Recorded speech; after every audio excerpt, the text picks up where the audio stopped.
Welcome to gossips garage. కొండ చుట్టూ కొండంత రాజకీయం. వడ్డీ కాసులవాడి ఖజానా నుంచి కాసుల స్వాహ. ఆ ఇష్యూ తెర మీదకు వచ్చినప్పటి నుంచే రచ్చ. అప్పట్లో పెద్ద దుమారం లేపింది పరకామణి చోరీ ఇష్యూ. ఆ తర్వాత ప్రైవేట్ సెటిల్మెంట్తో చల్లారినట్లే కనిపించినా లేటెస్ట్గా మళ్లీ హాట్ టాపిక్ అవుతోంది. కోర్టు ఆర్డర్స్తో సిట్ దర్యాప్తు స్పీడప్ అయింది. కట్ చేస్తే పరకామణి చోరీపై అప్పుడు ఫిర్యాదు చేసిన వ్యక్తి చనిపోవటం కలకలం రేపుతోంది. ఆరేది ఆత్మహత్య అని భూమన, హత్య అని టీడీపీ రచ్చ చేస్తున్నాయి. పరకామణి ఎపిసోడ్ ఎటు టర్న్ తీసుకుంటోంది? శ్రీవారి హుండీ చోరీ కేసులో వాట్ నెక్స్ట్?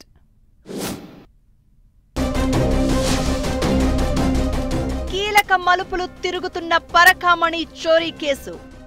శవమై తేలిన అప్పటి ఫిర్యాదు అధికారి సతీష్ కుమార్. విచారణ ఒత్తిడితోనే సతీష్ ఆత్మహత్య చేసుకున్నాడు అన్న భూమన. సతీష్ది హత్య, కేసును నీరుగార్చే కుట్ర అంటున్న టీడీపీ.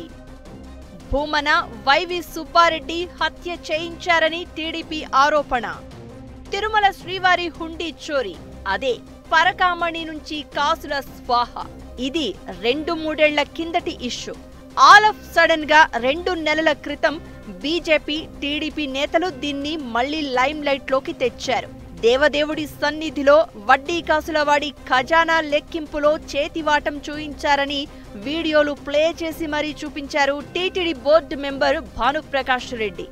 ఈ ఆరోపణ చిన్నగా మొదలై చాలా పెద్ద ఇష్యూగా మారుతోంది. నిందితుడి నుంచి ఆస్తుల బదిలీపై రచ్చ నడుస్తోంది. లేటెస్ట్ గా మరోసారి హాట్ టాపిక్ అవుతోంది శ్రీవారి పరకామణి ఎపిసోడ్. హైకోర్టు కూడా సీరియస్ అవ్వడం, సిఐడి దర్యాప్తు స్పీడప్ కావడంతో పెద్ద కుదుపునకు దారితీసింది. సరిగ్గా ఇదే టైంలో పరకామణి చోరీ కేసులో మరో బిగ్ ట్విస్ట్ చోటు చేసుకుంది. 2 ఏళ్ల క్రితం జరిగిన హుండీ చోరీ ఘటనను గుర్తించి ఫిర్యాదు చేసిన అప్పటి టీటీడీ విజిలెన్స్ అధికారి సతీష్ కుమార్ శవమై కనిపించడం సంచలనం రేపుతోంది. ఆయన మృతదేహాన్ని తాడిపత్రి దగ్గరలోని రైల్వే ట్రాక్ పై గుర్తించారు. ఓవైపు హైకోర్టు నేరుగా ఈ కేసు విచారణను సమీక్షిస్తూ ఉండగా, సిట్ విచారణకు హాజరయ్యేందుకు వెళ్తున్న సతీష్ కుమార్ చనిపోవడం తీవ్ర కలకలం రేపుతోంది. 2023లో టీటీడీలో సీనియర్ అసిస్టెంట్ గా పనిచేస్తున్న రవికుమార్ పరకామణి లెక్కింపు సమయంలో చోరీకి పాల్పడడాన్ని విజిలెన్స్ అధికారిగా ఉన్న సతీష్ కుమార్ గుర్తించారట. ఈ విషయంపై ఆయన అప్పట్లోనే ఉన్నతాధికారులకు ఫిర్యాదు చేశారని అంటున్నారు. ఆయన కంప్లైంట్ చేయడంతోనే చోరీ కథ బయటకు వచ్చింది. దాంతో పోలీసులు దొంగతనం కేసు పెట్టి ఆ తర్వాత లోక్ అదాలత్లో ఈ వ్యవహారాన్ని అప్పటి టీటీడీ పెద్దలు రాజీ చేశారు. నిందితుడు రవికుమార్ టీటీడీకి ఆస్తులు రాసిచ్చారని చెప్పారు.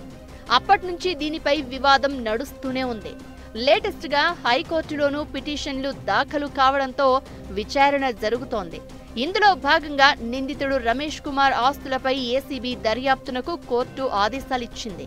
మరోవైపు ప్రస్తుతం గుంతకల్లు రైల్వేలో జీఆర్పీ ఇన్స్పెక్టర్ గా పనిచేస్తున్న సతీష్ కుమార్ను పరకామణి చోరీ కేసులో ఈ నెల 6న సిఐడి విచారించింది.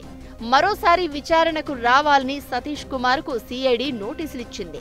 పరకామణి చోరీ కేసులో ప్రత్యక్ష సాక్షిగా ఉన్న సతీష్ కుమార్ రెండోసారి సిఐడి డీజీ ముందు హాజరయ్యేందుకు వెళ్తూ ఉండగా ఆయన శవమై తేలారు. ఫస్ట్ టైం విచారణకు హాజరైనప్పుడే సతీష్ కుమార్ సంచలన విషయాలు సిట్కు చెప్పినట్లు ప్రచారం జరుగుతోంది. లోక్ అదాలత్లో ఎందుకు రాజీకి ఒప్పుకున్నావని సతీష్ ను అడిగితే పై అధికారుల ఒత్తిడి వల్లే రాజీకి ఒప్పుకున్నాను అని చెప్పాడట సతీష్.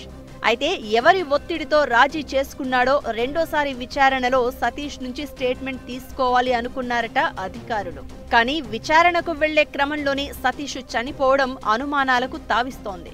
అయితే టీటీడీ మాజీ విజిలెన్స్ ఆఫీసర్ సతీష్ కుమార్ మృతికి సిట్ వేధింపులే కారణమని టీటీడీ మాజీ చైర్మన్, వైసీపీ నేత భూమన కరుణాకర్ రెడ్డి ఆరోపించారు. ప్రభుత్వ ఒత్తిడి, బెదిరింపులే సతీష్ ఆత్మహత్యకు దారితీశాయని, విచారణ పేరుతో తీవ్రంగా వేధించారని అంటున్నారు. టీడీపీ నేతలు మాత్రం భూమన కరుణాకర్ రెడ్డి, వైవి సుబ్బారెడ్డి కలిసి సతీష్ ను అత్యంత కిరాతకంగా హత్య చేయించారని ఆరోపిస్తున్నారు. సతీష్ది హత్య కాదు, ఆత్మహత్య అని కరుణాకర్ రెడ్డి ఎలా చెబుతారు అని ప్రశ్నిస్తున్నారు. రెండోసారి విచారణకు వెళ్తూ ఉండడంతో భయం పట్టుకునే సతీష్ ని హత్య చేయించారు అనేది టీడీపీ నేతల ఎలిగేషన్. మరోవైపు సతీష్ ను ఎవరో హత్య చేశారని అనుమానిస్తున్నారు పోలీసులు.